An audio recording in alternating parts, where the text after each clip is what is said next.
Introduction to Foucault Theory and Application. Preference. This is a brief introduction to Foucault's works and philosophies. It does not contain the complete works of Foucault's ideas. This is a PowerPoint containing how to apply Foucaultian ideologies and philosophies in the debate round, particularly the 2015 through 2016 surveillance topic for high school policy debate. I'm going to be using a existentialism side of Foucault rather than his postmodern side. This means I'm going to be using his earlier works. Particularly the book that I'm going to be using is his book Discipline and Punish. We'll start with first what biopower is. Here you can see the basic definition of biopower. I'm not going to read it. Simply it is just power over life. When someone says biopower, they're actually just saying just power over life. I'm going to be using the word interchangeably, biopolitics. This is just power over life. In the context of politics, I will be explaining this further when I show you the application. I just want to note this.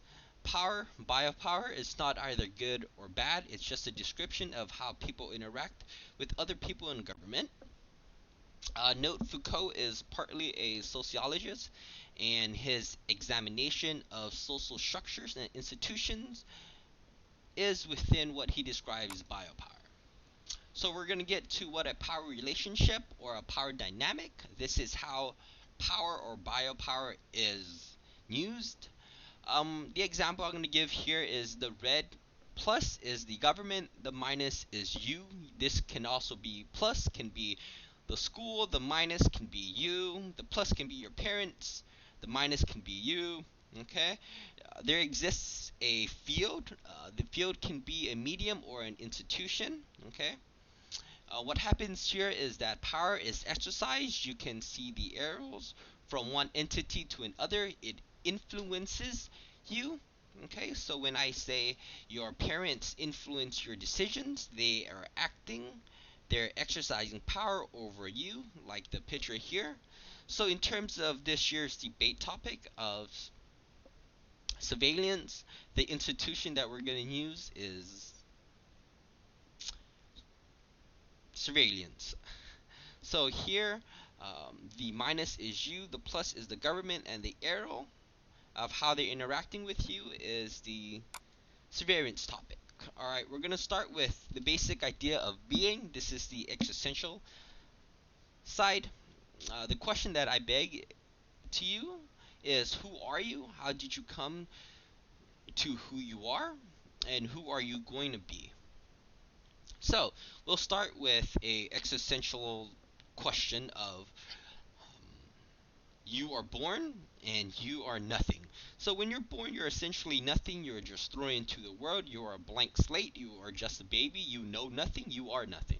So when you grow up, you learn certain things: structure, behavior, and a moral code from your parents. Structure in terms of your parents will tell you this is what time you wake up, this is what you eat, and so forth. Behaviors are such as you shouldn't, throw things. You should behave properly in front of other people. Don't have a hissy fit when you go to shopping and don't get what you want. And the moral codes are learning what is right and what is wrong. Here you see that your parents behave a certain way. You copy it. This is how you get structured. Here I give you another example. You learn what is good and what is bad. Stealing money is bad because your parents will ground you for it. This is aka punishment. Following rules is good because your parents reward you, such as your parents giving you money. This whole process is called discipline. Discipline is in two forms: punishment and reward. Next, we're going to continue how your being involves. Your being involves with the first institution that you go to, school, pre-K, or first grade. When you go to school, your teachers will teach you and they will discipline you. They will reward you for good behaviors and grades, and they will punish you for misbehaving and not following rules. Second, when you meet a group of people, you start to act like them. Now, you want to fit in, so you dress like them, say what they want you to say. And if you do not act like them, they will shun you. You will have to find another group of friends. This is a creation of the in and out. And this is just another regulation of who you are. So if you want to be part of the cool kids, you have to act a certain way, behave a certain way. So who you are is a byproduct of your group, of who you hang out with, and institutions. And again, if you look at the picture above here, the plus can be the school, the minus is you. The plus can be your friends or who you want to hang around with, and the minus is you. Okay? So next, the key ideas to being is that who you are, your being is shaped by different vectors of powers in different power relationships, like I explained earlier. Your parents, teachers, friends all shape who you are, who you become. They all exercise a form of biopower over you. Okay, in terms of how they exercise biopower is one, they tell you what is right and what is wrong. Two, they punish you if you do something that is wrong, and they reward you if you do something right. In terms of your friends, let's say you like a certain music, they say, hey, you have to listen to this music. They reward you by accepting you in the group. If you like a different music that the group doesn't like, they're not your friends. Here, you are outcast if you do not fit in. You are welcome if you do fit in. The side note to how biopower has evolved is that in ancient time, kings, government, sovereignties would punish people, serfs, peasants, who did not obey their power. They would exercise power, discipline, and reward them in front of people, such as a beheading if you go against the sovereignty, and they will reward you with golden land if you do follow them. The bigger problem in modern times is that governments exercise their power in secret, masked behind different institutions, and we can't see them, therefore it's problematic. So the problem here is that who gets to define what is right and what is wrong? Okay? If you do not follow the rules set by the government, you would be called labeled a terrorist, an outsider, and you will have all your rights stripped away, such as Guantanamo Bay, where the government can label you a terrorist, therefore stripping away all your rights and treating you as nobody. Next, if you follow the rules and are a good citizen, you will be rewarded and you get to keep all your rights. But that's the problem. You are no longer a being. You no longer can become who you want to be, but rather you are just what the government wants you to be. You no longer have your freedom or true free will. You are just a sheep. You are empty, willless. You are no longer a thinker. Like Nietzsche says, you are a member of the herd and you are just a sheep. This is the problem with biopower or biopolitics, is that there is an asymmetrical power dominance between the self and the government.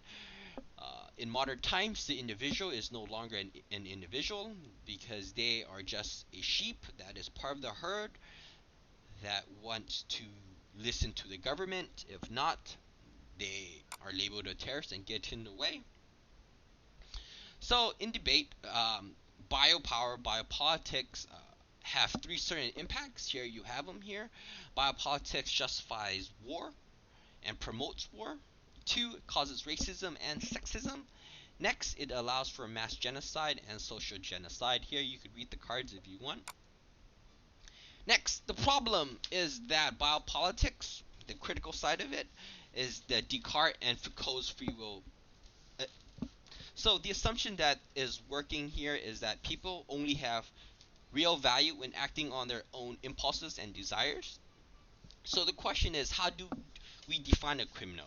Maybe by the standards set by the government? Should we allow the institutions and what the government to decide what is a good person and what is a bad person? The problem here is free will has been stripped away from the equation, and if a person is not judged by their own choices, then how are we really to decide who is good and who is evil? How could one's soul have meaning if it's not being used? If our lives are just a result of biopolitical control forces and is not by our own free will, then how can our being, soul, self, lives have value? The answer is no. In a biopower, we have no free will. We are no longer ourselves, and that is the problematic side of things. And this ends the first part of the PowerPoint. The next side will be explaining how their critique functions. Thank you.